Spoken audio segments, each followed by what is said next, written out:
porque ele vai mudar, os comportamentos vão mudar, ele vai amadurecer, as demandas vão mudar. Tá? A janela de sono dele, a rotina de sono, as necessidades de sono, à medida que ele vai crescendo, vai mudando. Então você tem que ter esse olhar atento, porque, opa, começou uma nova fase. Por exemplo, o Lucas, eu observei que eu botava ele para dormir num determinado horário e eu esperava que ele acordasse para mamar como Maria Luísa acordava, que a soneca ia durar o mesmo tempo. E eu comecei a ver que não. Ele acordava antes, né? Então... Olá, se você não me conhece, meu nome é Janice e eu ajudo mães a conseguirem que seus bebês durmam pelo menos 6 horas consecutivas de sono noturno antes mesmo de completarem 4 meses de vida, quiçá antes de completarem 3 meses de vida, que foi o que eu consegui na minha casa com os meus 4 filhos. E neste vídeo eu vou te contar por que é tão importante que você conheça o seu bebê para desenvolver nele hábitos saudáveis de sono noturno. Se você já assistiu um vídeo meu, você já sabe. Se você ainda não assistiu, eu vou te contar. Mas eu fico sempre com uma colinha aqui embaixo, que é para eu não esquecer de te passar todas as dicas que eu preparei para esse vídeo, tá bom? Então, de vez em quando eu vou dar uma olhadinha para baixo, que é para eu pescar aqui na minha colinha. Bom, então vamos lá. Quando eu falo de conhecer o bebê, é realmente conhecer, entender as suas expressões, as suas demandas, o que ele está querendo te dizer, o linguajar dele, a maneira dele se expressar. Sabe, muitas vezes a gente usa isso como uma linguagem coloquial, né? Ah, conhece fulano? Conheço, mora em tal lugar, né? Mas nunca esteve com a pessoa, nunca tomou um café com a pessoa, não faz ideia das dores que ela passa, das alegrias que ela vive, né? Muitas das vezes, as visitas vêm à nossa casa conhecer o nosso bebê, chega lá e vê que cara tem, né? Não é disso que eu tô falando aqui. Eu tô falando de realmente você desenvolver um idioma próprio. Gente, isso eu não vou dizer que acontece muito, porque isso sempre acontece, tá? Mãe e filho, quando tem uma conexão, quando tem realmente um relacionamento, eles desenvolvem, mesmo que seja bebês, eles desenvolvem entre eles um idioma próprio. Eu vou contar pra vocês um caso que aconteceu. Minha primeira filha era muito pequenininha, ela tinha cerca de 1 ano. E na mesa da nossa refeição, era uma mesa de 4 lugares, então eu ocupava 3 posições e a minha filha ficava aqui na 4ª posição no cadeirão dela. Então ela ficava no cadeirão, tinha a bandeja do cadeirão e logo à frente dela a nossa mesa onde nós estávamos sentados para refeição. Então era como se ela estivesse à mesa conosco. O cadeirão dela de fato ocupava uma posição na mesa. E aí um dia a minha irmã estava me visitando, foi muito engraçado isso, minha irmã estava visitando a gente e a gente ali sentado na mesa, conversando, uma mesa pequena, né, sentado à mesa, conversando e tal. De repente Maria Luísa ela começou pedindo, ela começou falando por favor. E quando a gente viu, ela tava segurando assim na bandeja do cadeirão e gritando pra frente, e fazendo assim, sabe? E querendo de todo jeito. Eu olhei para aquilo e isso foi crescendo gradativamente, né? Ela começou a manifestar uma insatisfação, uma exigência, uma vontade, todo mundo conversando, batendo papo ali com a visita, ninguém dava atenção para ela. Ela foi aumentando o tom de voz, ela foi aumentando a expressão dela, ela foi segurando no cadeirão e aquilo foi subindo, foi subindo, foi subindo. De repente eu olhei, gente, pelo amor de Deus, não tem uma pessoa para dar um prato de tomate pra menina, não tá vendo que a menina quer o tomate? Havia na frente do bandejão dela, né, um pratinho pequeno onde eu tinha fatiado um tomate, tinha rodelas de tomate. Ela tava querendo comer o tomate. Eu peguei o prato e pum, botei no bandejão dela, né? Toma, minha filha. Só que eu já faço isso já brigando, porque tinha outros 3, ainda tinha a moça que cuidava dela, né? E ninguém viu que a minha filha queria tomate. E minha irmã caiu na gargalhada e falou, como é que a gente vai saber? Eu falei, de fato, eu conheço a minha filha, eu conheço como ela se expressa, né? Eu, que era quem passava a maior parte do tempo com ela, então eu sabia que ela tava um tempão pedindo tomate e ninguém, nem eu, entregava o prato de tomate para ela. Então é importante você ter uma convivência, você desenvolver uma conexão, uma convivência, um relacionamento tal com o seu filho que você consiga também desenvolver nele o atendimento das demandas de sono noturno dele. Que você, não só ele te diga, eu quero tomate, eu quero dormir, eu quero acordar, mas que você também diga, é hora de dormir, é hora de acordar, é hora de comer tomate. É desse tipo de conhecimento que eu tô falando. E como foi que eu concluí, como foi que eu percebi assim que eu precisava conhecer o meu bebê, até mesmo para botar ele para dormir à noite, até mesmo para conseguir desenvolver nele o sono noturno, os hábitos de sono noturno nele, né? Quando eu consegui desenvolver na Maria Luísa, por dicas, aprendizado, instruções do pediatra, eu falei assim, tá, já sei o que eu tenho que fazer. E aí, quando veio o meu segundo filho, eu vi que ele não estava respondendo da mesma forma aos estímulos, né? Então, ele não respondia como Maria Luísa. E chegou uma hora, assim, né? Eu falei assim, não tá acontecendo. Eu não sei de novo, né? Eu não sabia como fazer com Maria Luísa, aprendi, mas o que eu aprendi lá não tá servindo aqui. O Lucas não tá reagindo da maneira como eu esperava que ele reagisse aos meus estímulos, né? E eu precisei de fato, eu lembro um dia que eu me debrucei assim no berço, encostei assim no berço e falei assim, tá, bebezinho, que eu preciso fazer, né? O que você tá querendo me dizer? O que você tem? Foi isso. Falei assim, tá, bebezinho, o que você tem? O que tá acontecendo contigo?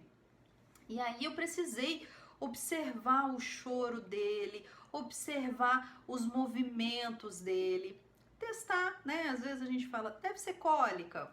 Aí faz tudo que as tias ensinam para cólica, né? Deve ser fome, deve ser. E aí, mas essa observação, esse perguntar para ele, o que você tem? Conta pra mamãe. Gente, ele tinha dias, tá? Eu já tinha algumas semanas, porque o meu tempo de resguardo, eu não crio bebê, eu não educo o filho.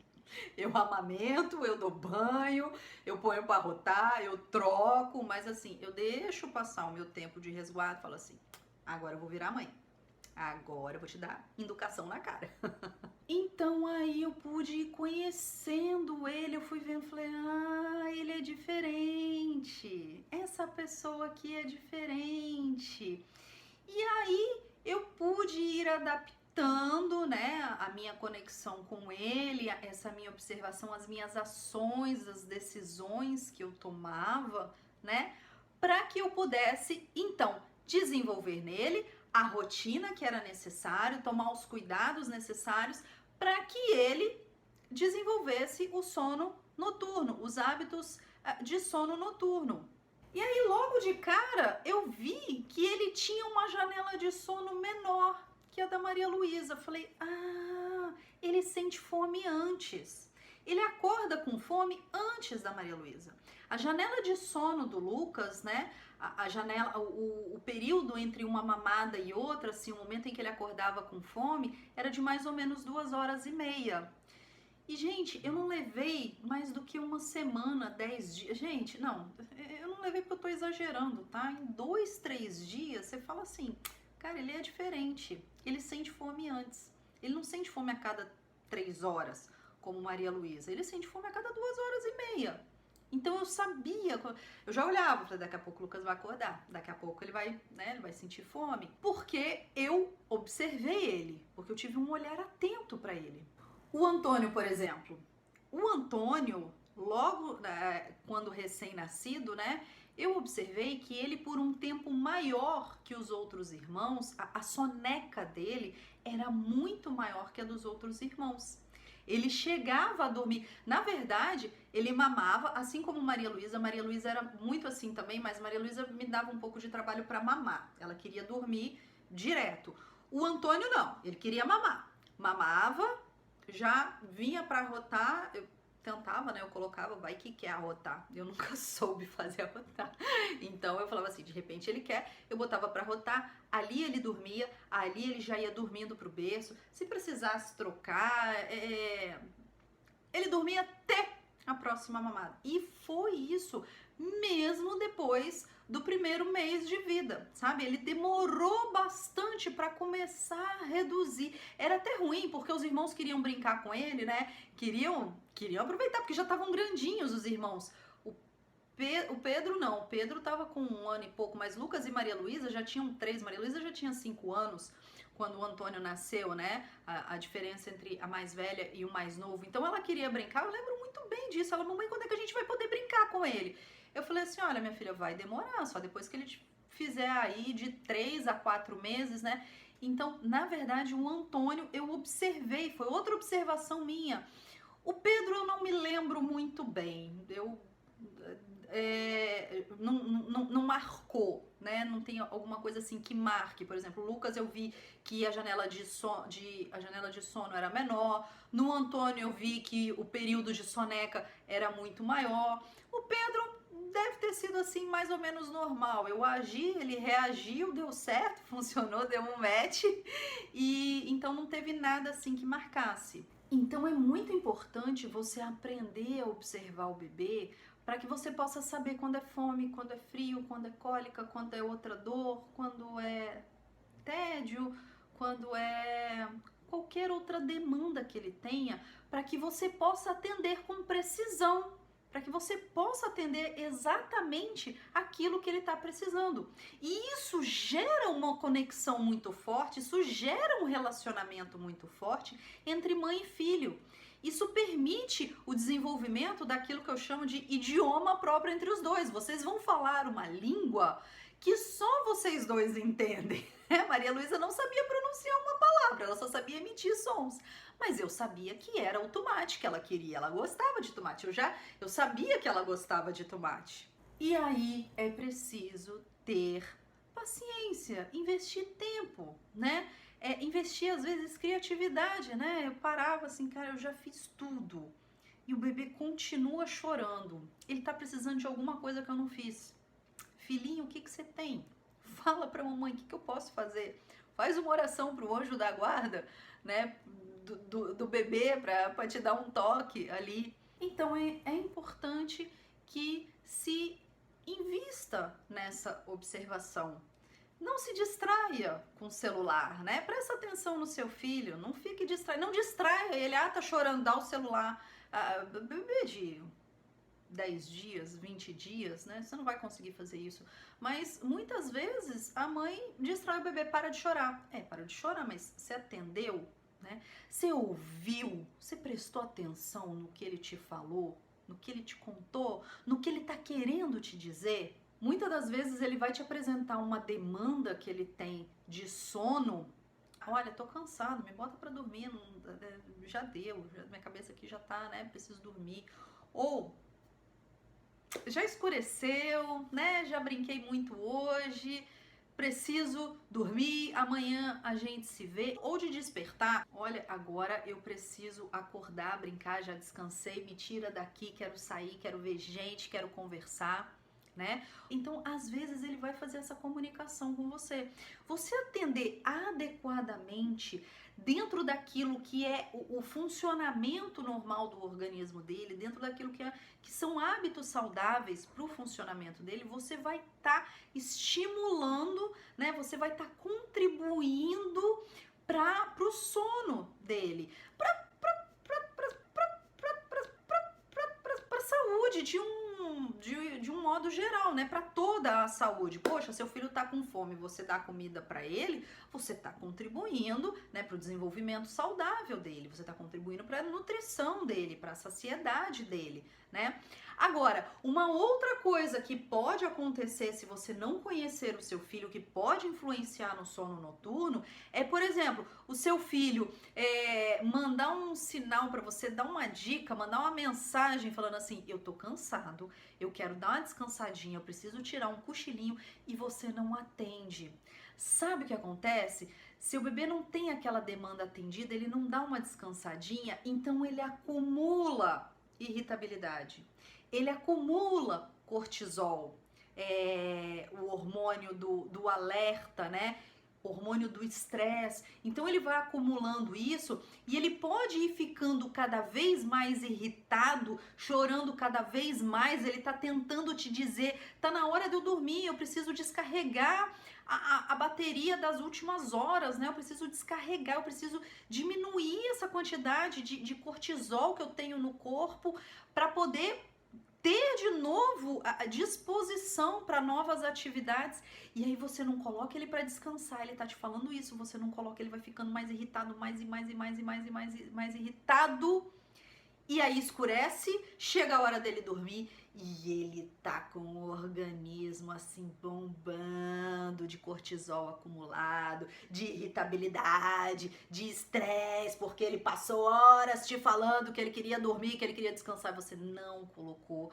E aí, pra acalmar essa ferinha, não tem o que fazer, é aguentar, é esperar passar isso daí. Então, veja mais uma importância de você conhecer, de você observar e falar assim: ah, é uma soneca que você quer? Peraí que eu já vou te botar lá no seu cantinho para você dormir. E não é só não atender a demanda de soneca, a demanda de sono dele, né? Ele pode se irritar porque às vezes ele tem uma demanda de sair, de passear, de ver gente, de tomar um ar puro, e você não entende, você não percebe, às vezes de comer uma coisa que ele gosta, às vezes de mamar, né? E você não entende, você não percebe, e ele fica tentando te falar, e aí, de novo, cai naquele estresse. Então, assim, não atender a demanda dele pode acabar deixando ele irritado.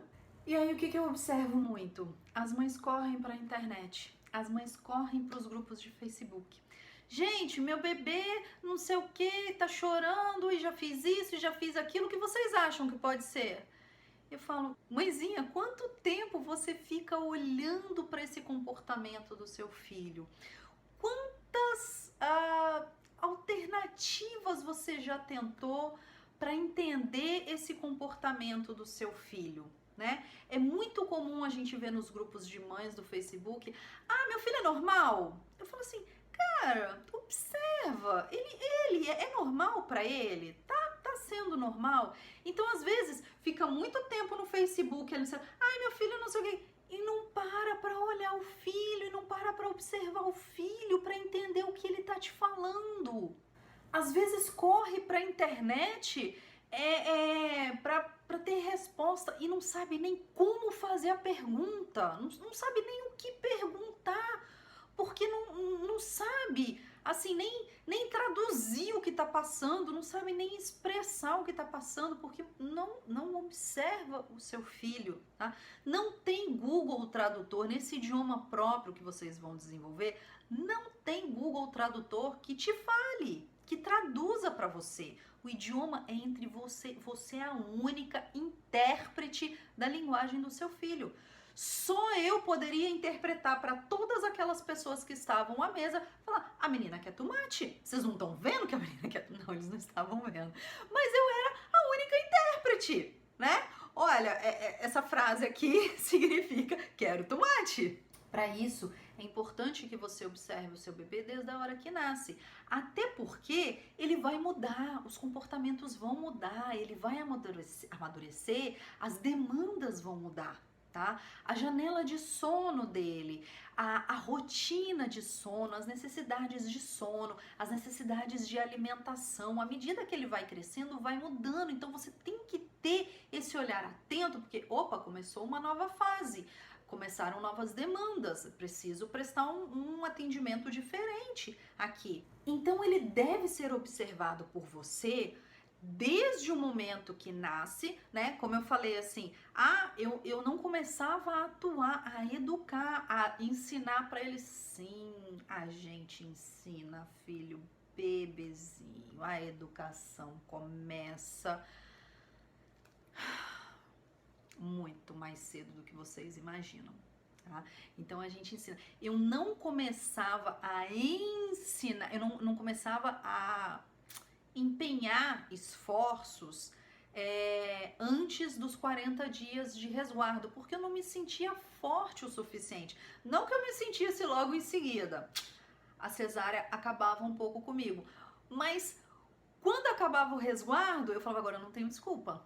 Agora, né, eu não tenho mais o que falar, acabou o resguardo, né, os pontos já, não lembro se já tinha saído, se já tinha cicatrizado, mas desde o momento que nasce, eu preciso observar, né, e essa observação é contínua.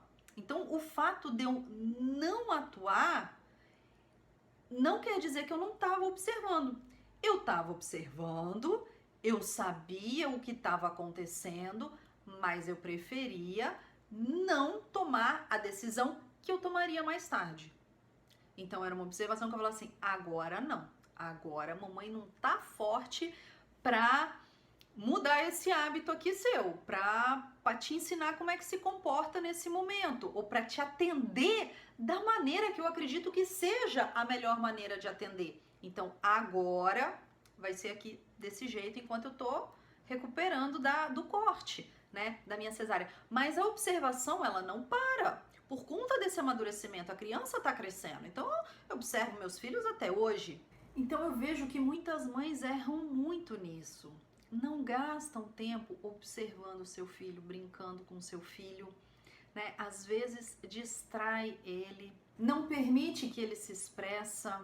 Um bebezinho, a forma dele se expressar é chorando, né? E às vezes a mãe vai e põe o peito na boca do bebê e aí corre pra internet, eu não sei o que tá acontecendo, meu filho chora o tempo todo.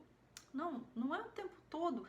Procure um padrão, né? Veja se tem um determinado padrão de comportamento, né? Por exemplo, o Lucas, eu observei que eu botava ele para dormir num determinado horário e eu imaginava, eu esperava que ele acordasse para mamar como Maria Luísa acordava, que a soneca ia durar o mesmo tempo.